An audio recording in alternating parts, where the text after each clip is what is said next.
After 3 years of hiatus, Jeneline Mercado is back.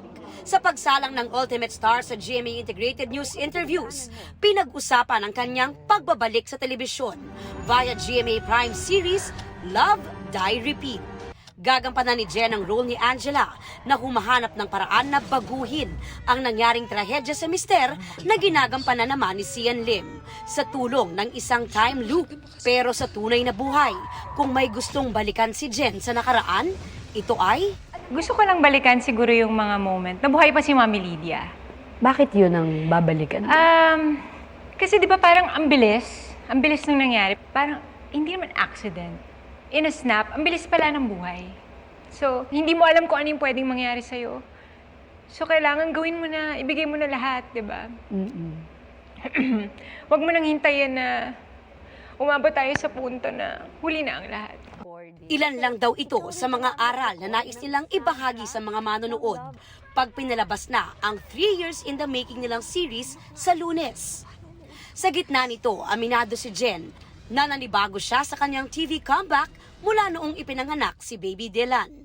Bukod sa pagbalik ng kanyang confidence sa tulong ng workout. Kung mapapansin nila, hindi ako masyado nagpo-post.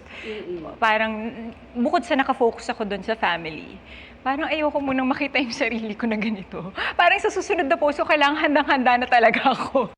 Ibinuhos daw niya ang oras sa pag-aalaga sa anak nila ni Kapuso Drama King Dennis Trillo. Iba yung ngayon kasi mas mahaba yung time na talagang pwede akong hindi mag back to work agad o hindi magmadaling bumalik sa trabaho dahil nandiyan naman si Dennis. So talagang tinutukan talaga namin yung paglaki ni Dylan. Mas confident na raw siyang iwan ngayon si Dylan na may pagkabibo na raw. Pero aminado si Jen, may pagka-overprotective siyang mommy. Sa lahat, kahit sa mga boys, ako talaga, mas stricto, mas OA. Mas protective ako kaysa kay Dennis.